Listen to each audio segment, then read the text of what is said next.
Tere tulemast Pompeisse, linna, mis jäi ajas seisma. Siin, Lõuna-Itaalias, elasid inimesed üle 2000 aasta tagasi. Nad olid roomlased, kaupmehed, käsitöölised ja pered, kes nautisid sooja kliimat ja viljakat maad.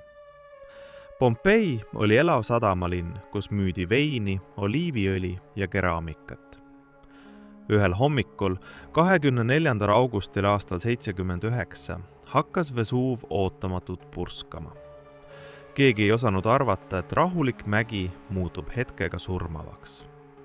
See päev muutis ajaloo ja tänu sellele teame täna, milline oli elu antiikajal. Vulkaan paiskas taevasse tuhka, gaase ja kive. Päike kadus, õhk muutus pimedaks ja kuumaks. Mõne tunniga mattus terve linn mitme meetri paksuse tuhakihi alla. Paljud inimesed ei jõudnud põgeneda. Nad jäid oma kodudesse, kus nad leiti sajandeid hiljem, justkui magamas. Tuhk säilitas kõik. Leivad ahjus, kirjarullid laual, seinamaalingud seintel. See oli traagiline, kuid teadlastele hindamatu leid. Tänu sellele näeme täna, kuidas inimesed elasid, mida nad sõid ja kuidas nad mõtlesid. Pompei oli umbes 10 000 elanikuga kaubalinn. Tänavad olid sillutatud suurte kividega, et vesi vihmaga ära voolaks. Majadel olid värvilised seinamaalingud ja sisehoovid purskkaevudega. Jõukate inimeste kodudes oli isegi põrandaküte. Torud viisid sooja õhu läbi põranda. Linnas oli üle 40 pagariäri, kus küpsetati mitut sorti leiba. Oli turge, kus müüdi liha, juurvilju ja veini. Pompei elanikud armastasid pidustusi ja teatreid. Nad käisid termides, avalikes saunades, kus sai pesta ja vestelda.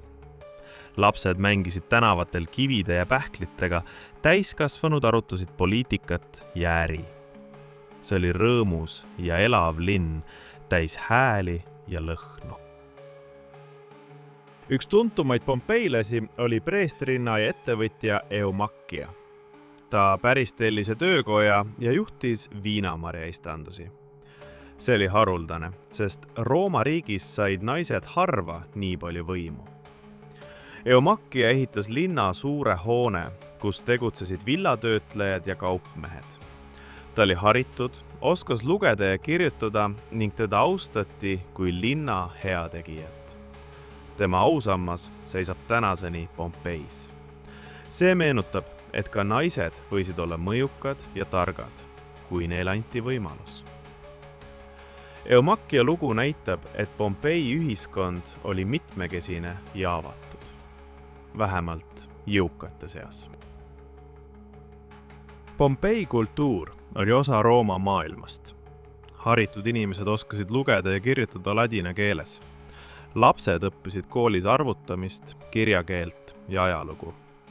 Maalid ja skulptuurid näitasid, et kunst oli tähtis.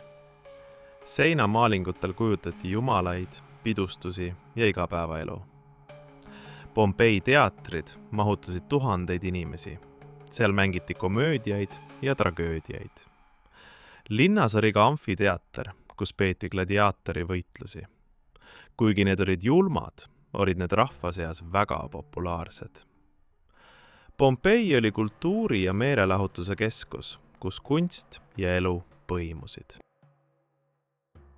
Pompei leiti uuesti 18. sajandil, kui töölised sattusid juhuslikult vana müüri peale. Arheoloogid hakkasid uurima ja leidsid terve linna tuhka alt. Tuhk oli säilitanud kõik.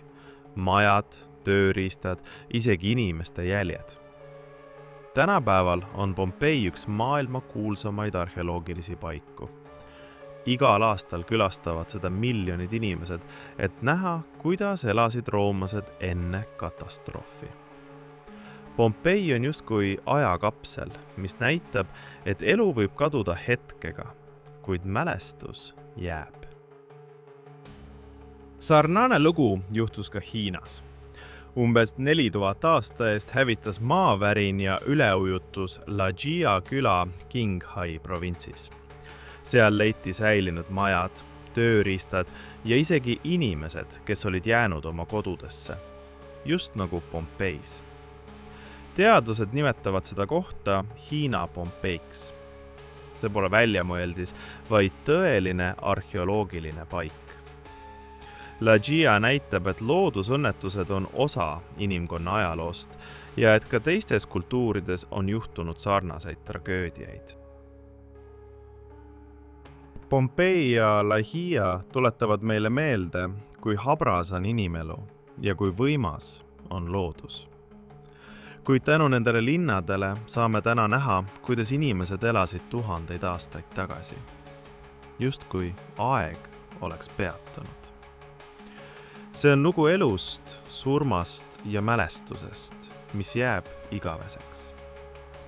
Õnneks on tänapäeva tehnoloogia piisavalt arenenud, et suudab inimesi looduskatastroofide eest õigel ajal hoiatada ja enamasti ka päästa. Just sellepärast me ajalugu õpimegi, et mäletada minevikku, mõista tehtud vigu ja osata nii olevikus kui tulevikus paremini toime tulla.